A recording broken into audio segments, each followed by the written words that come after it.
জয় অসম। এই চাত ভিডিঅ' আমাৰ হিমন্ত বিশ্ব শৰ্মা ডাঙৰীয়াৰ কাৰণে বনালো। আজি নিউজত দেখিলো আপুনি হেনো কৈছে বোলে চিনিয়ৰ গগৈলে ভয় নকৰিলো, মিডল গগৈলে ভয় নকৰিলো, আৰু জুনিয়ৰ গগৈলেনো কেলে ভয় কৰিম। মই এইবোৰ গগৈৰ কথা বাদ দিলো বাৰু। তেখেতলোক ডাঙৰ ডাঙৰ মানুহ, মই এজন সৰু গগৈ। মোৰ নামটো হিমাংশু গগৈ দেই। আপুনি এজন গগৈক মাতিছে আপোনাৰ লগত একেলগে থিয় হৈ ইংলিছত কিবা অসম চুক্তিখন পাঠ কৰিবলৈ। এই ক্ষেত্ৰত মই আপোনাক কওঁ, I can speak better English than you. আপুনি ডক্টৰেট ডিগ্ৰী হ'ব পাৰে, কেতিয়াও ইংলিছত আপুনি উঠা বহা কৰিয়ে পোৱা নাই।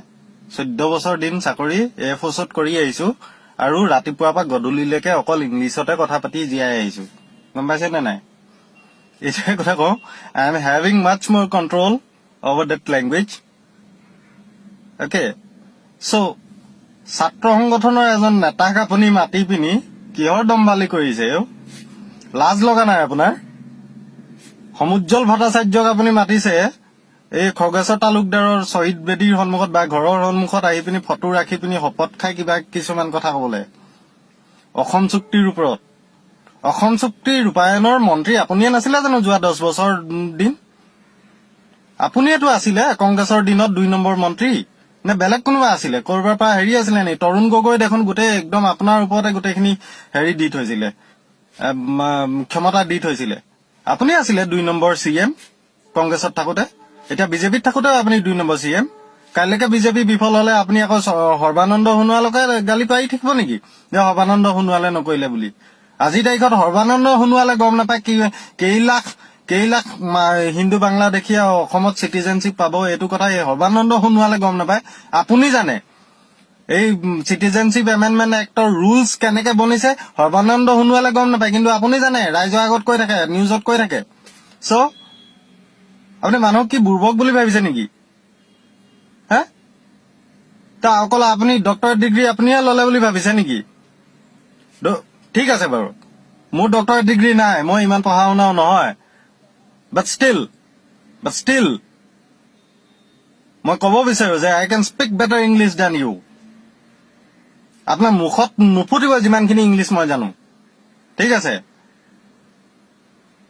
অসম চুক্তি আমুকটো কৰিলে, তামুকটো কৰিলে। আপুনি দেখোন অসম চুক্তি মন্ত্ৰী আছিলে, কিডাল কৰিলে আপুনি? বাংলাদেশী কেইজন আপুনি কৰিলে? 5.1, 5.2, 5.3 এইখিনি চুক্তি অসম চুক্তি এইখিনি পইণ্টৰ কথা কৈছে। আপুনি অসম চুক্তি ৰূপায়ণ মন্ত্ৰী হৈ থাকোতে কিডাল কৰিলে? হে, চৰকাৰ শাসনত থাকোতে, ক্ষমতাত থাকোতে যদি আপুনি নাই কৰা, এটা ছাত্ৰ সংগঠনক আপুনি কেনেকে প্ৰশ্ন কৰিব পাৰিছে? সিহঁতৰ দম আছে নেকি?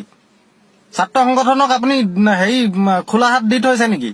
খোলা হাত দি চাওকচোন। ছাত্ৰ সংগঠনক নালাগে, মোকে খোলা হাত দি চাওক যে এই 5.1, 5.2, 5.3 কেইটা ৰূপায়ণ কৰি দেখুওৱা বুলি মোক খোলা হাত দি দিয়ক, ফুল পাৱাৰ দি দিয়ক। এমাহৰ ভিতৰত চব ৰূপায়ণ কৰি দেখুৱাই দিম আপোনাক। ঠিক আছে, ইমান বুৰ্বক বনাবলৈ চেষ্টা নকৰিব অসমবাসী ৰাইজক। আপোনালোক বুৰ্বক বনাই গোটেই জাতিটো ধ্বংস কৰি দিলে। 4 লাখ নে 5 লাখে পাব বুলি কৈ আছে। মই কওঁ আচল সংখ্যাটো আপোনাৰ কথাতে ওলাই যায়, সেইটো 100খন চিট পাব বুলি কৈ আছে আপুনি। যে 39টা সমষ্টি ক'ৰ পৰা আহিব? 61খন চিট আপোনালোকে পাই আছে, 39খন চিট আৰু ক'ৰ পৰা আহিব? 39খন চিট ক'ত আপুনি জানে, ৰাইজেও জানে।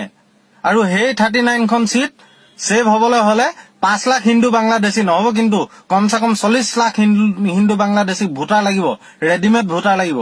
আৰু সেইখিনিকে আপুনি নাগৰিকত্ব দিবলৈ গৈ আছে নিজৰ স্বাৰ্থৰ কাৰণে। অসমীয়া জাতিটোৰ কথা চিন্তাই কৰা নাই, সেইখিনিকে আপুনি নাগৰিকত্ব দিবলৈ গৈ আছে।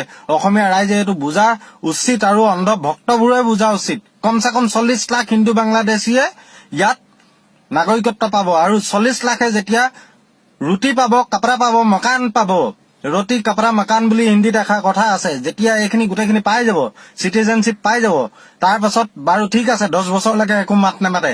10 বছৰৰ পিছত কিন্তু সিহঁতৰ মাজতো জাতীয়তাবোধ আছে, যেনেকে মোৰ আছে, আপোনাৰ আছে, আৰু সকলোৰে আছে। সিহঁতি 10 বছৰ পিছত সিহঁতিও এটা সংগঠন খুলি পিনি আৰম্ভ কৰিব। সংগঠন খুলিবলৈ মানাটো কৰিব নোৱাৰিব আপোনালোকে। সংগঠন খুলিব, ৰিজাৰ্ভেশ্যন বিচাৰিব, ঠিক আছে বঞ্চিত অৱহেলিত বুলি ৰিজাৰ্ভেশ্যন বিচাৰিব ৰিজাৰ্ভেশ্যন সংবিধান মতে দিবলৈ আপোনালোক বাধ্য হৈ যাব 10%ও যদি আপোনালোকে ৰিজাৰ্ভেশ্যন দিয়ে সংবিধান মতে যদি এবছৰত 100টাও যদি চাকৰি ওলায় 10% ৰিজাৰ্ভেশ্যনত কিমান 10টা চাকৰি সিহঁতি লৈ গুচি যাব কিন্তু আমাৰ খিলঞ্জীয়া মানুহৰ চাকৰি 10% 10টা লৈ গুচি যাব 100টা 1000টা ওলালে কিমান লৈ গুচি যাব 100টা চাকৰি লৈ গুচি যাব আমাৰ অসমীয়াবোৰ ক'ত যাব বা চাকৰি লৈ যাব চাকৰি দিব পাৰিলেহে নিব আপোনালোকে চাকৰিটো দিব পৰা নাইয়ে থকা চৰকাৰী খণ্ডবোৰ আপোনালোকে বিক্ৰী কৰি কৰি প্ৰাইভেটাইজেশ্যন কৰি গৈ আছে ঠিক আছে